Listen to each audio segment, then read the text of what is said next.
నాకై చాచిన నీ చేతిలో చదివాను నా నిన్నని.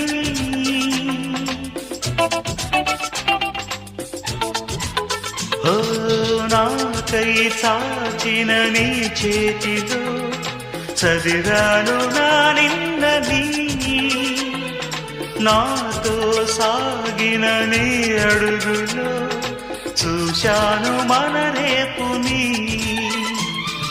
పంచేందుకే ఒకరు లేని బతుకెంత బరువు అని, ఏ తోడుకి నోచుకోని నడకెంత అలుపో అని.